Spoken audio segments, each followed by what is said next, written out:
पंचायती राज व्यवस्था सर्वप्रथम किस राज्य में लागू हुआ था? देखिए, पंचायती राज व्यवस्था सर्वप्रथम 2 अक्टूबर 1959 ईस्वी को राजस्थान के नागौर जिला में हुआ था। कहाँ हुआ था वो? नागौर जिला में। 2 अक्टूबर, यहाँ पर 20 अक्टूबर मत यानी 2 अक्टूबर गांधी जी के क्या जन्मदिन था। देखिए, गांधी जी भी जो है ना, ये गांधी जी कहते थे कि भारत का आत्मा जो है ना गाँव में बसता है, और भारत में पंचायती राज व्यवस्था का स्थापना करने का गांधी जी का भी बड़ा सपना था। इसीलिए गांधी जी के भी बात को ध्यान रख करके देश में स्थानीय स्वशासन को स्थानीय मतलब कि गांवों का डेवलपमेंट करने के लिए स्थानीय स्वशासन का क्या किया गया? स्थापना किया गया, ताकि गांव में जो मुद्दे हैं, मतलब कि जो लोकल इशू होता है, जो छोटे छोटे जगहों का, छोटे छोटे गांवों का जो मुद्दा होता है, वहां के लोग अच्छे ढंग से जान सकते हैं। इसीलिए स्थानीय स्वशासन का व्यवस्था किया गया, जो grass root level, grass root का मतलब होता है एकदम बिल्कुल जो है ना जड़ पे, ठीक है ना। तो जड़ पे जो उसका डेवलपमेंट होना चाहिए, विकास होना चाहिए, वो कैसे होगा? वहाँ के आसपास के लोगों के द्वारा। और मान लीजिए कि आपके घर में क्या घटा है, चावल घटा है, आटा घटा है, दाल घटा है, ये किसको पता रहेगा? ये आपके पड़ोसी को पता रहेगा कि ज़्यादा आपको पता रहेगा? ज़्यादा आपको पता रहेगा। यही किया गया कि किसी भी गांव का अगर डेवलपमेंट करना है तो वहाँ का विधायक जो होता है दूर दूर का होता है, मतलब अब या फिर MP जो होता है उसका घर पता नहीं कहाँ होता है। आपके गाँव में क्या चाहिए उसको क्या पता है? आपकी आवाज़ को कौन उठाएगा? तो इसीलिए सोचा गया कि प्रत्येक गांव में क्या होगा? ग्राम पंचायत रहेगा, वहाँ एक मुखिया रहेगा, वहाँ मुखिया उस गांव का विकास का कार्य करेगा, मतलब विकास के कार्य को देखेगा। वहाँ पर क्या चाहिए, क्या नहीं चाहिए, शिक्षा चाहिए, रोजगार चाहिए, पानी चाहिए, सड़क चाहिए, क्या चाहिए, उसका आवाज़ कौन उठाएगा? मुखिया उठाएगा। बात समझे कि नहीं? तो इसलिए स्थानीय स्वशासन की व्यवस्था किया गया, जिसको कहा गया पंचायती राज व्यवस्था। इसीलिए आपको याद रखना है कि सर्वप्रथम किस राज्य में हुआ था पंचायती राज व्यवस्था?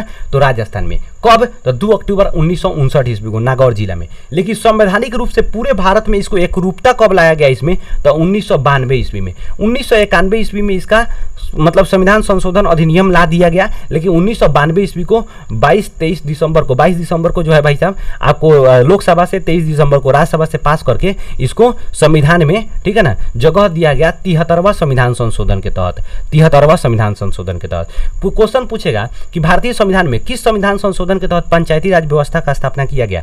तो भाई साहब 73वां संविधान संशोधन। कब? तो 1992 ईस्वी में। बात समझे कि नहीं?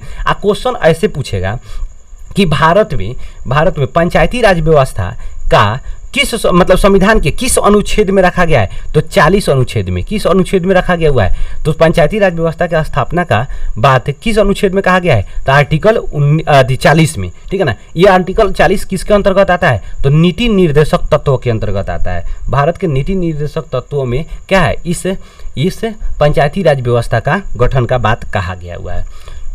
अगला क्वेश्चन, करेक्ट, निम्न में से कौन पंचायती राज व्यवस्था का दूसरा स्तर है?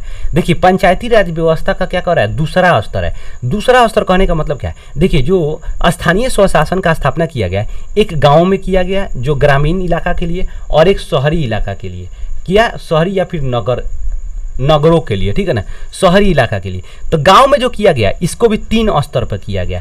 एक जो है गांव के स्तर पर, जिसको ग्राम लेवल पे कहा गया, उसको कहा गया ग्राम पंचायत,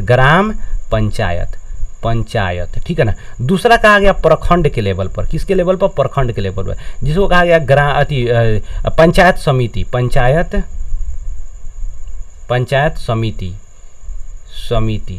समिति। दूसरा कहा गया जिला स्तर पर, जिला के स्तर पर भाई साहब, जिसको कहा गया जिला परिषद। देखिए, बड़ी ध्यान से समझिएगा, हम अभी गांव के लेवल की बात करें। गांव में क्या होता है कि यहाँ पर 3 स्तर पर सरकार, स्थानीय स्वशासन व्यवस्था यानी स्थानीय सरकार का यहाँ पर गठन होता है। एक गांव के लेवल पे होता है जिसको ग्राम पंचायत कहते हैं। इसका जो गठन होता है 7000 आबादी पे होता है। राज्य सरकार के अनुसार क्या होता है? 7000 आबादी पर एक ग्राम पंचायत होता है, और उस ग्राम पंचायत में 500 के आबादी पर क्या किया जाता है?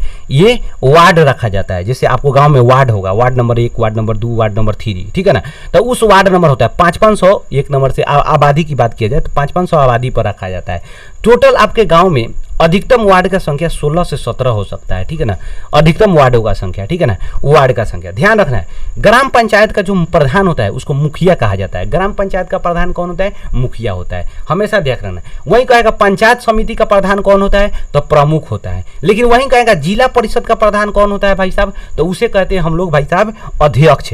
जिला परिषद का प्रधान अध्यक्ष। जिला परिषद का चुनाव यानी जिला परिषद का गठन कितने जनसंख्या पे होता है, कितने आबादी पे होता है? तो 50,000।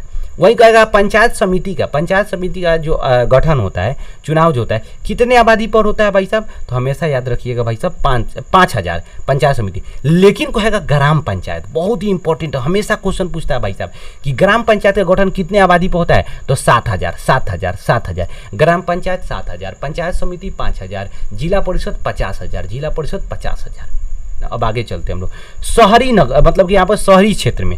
तो शहरी क्षेत्र में भी 3 स्तर पर किया गया। शहरी क्षेत्र में कितने स्तर पर किया गया? 3 स्तर पर कहा गया, ठीक है ना। एक को कहा गया नगर पंचायत, दूसरा कहा गया नगर परिषद, तीसरा का कहा गया नगर निगम, एक को कहा गया नगर पंचायत, एक को कहा गया नगर निगम, एक को कहा गया भाई साहब ये तो भाई साहब नगर परिषद। निगम तो तीसरा नंबर सबसे बड़ा लेवल का होता है, दूसरा नंबर होता है नगर परिषद भाई साहब, परिषद। देखिए नगर पंचायत का जो गठन होता है वो आप याद रखिएगा, हमेशा याद रखिएगा 10,000 से 25,000 की जनसंख्या के बीच में होता है, ठीक है ना। इसका जो होता है 40,000 से ऊपर के जनसंख्या वाले क्षेत्र में होता है। मतलब वो ऐसा शहर जहाँ पर उसकी जनसंख्या 40,000 से ऊपर हो गया, वहाँ नगर परिषद का क्या होता है? 40,000 से ऊपर होता है। और नगर निगम सबसे बड़का होता है, ठीक है ना। नगर निगम का स्थापना बड़का शहर का, जैसे पटना हो गया, गया हो गया, भागलपुर हो गया, मुजफ्फरपुर हो गया, ये सब बड़ा शहर है, ठीक है ना। बड़ा शहर में जो होता है नगर निगम होता है। वैसा शहर जिसका जनसंख्या 3 लाख से ऊपर चला गया है उसे कहेंगे हम लोग नगर निगम, ठीक है ना। वहाँ नगर निगम बनता है, ठीक है ना। तो नगर निगम का जो अध्यक्ष होगा उसे कहते हैं हम लोग मेयर या महापौर।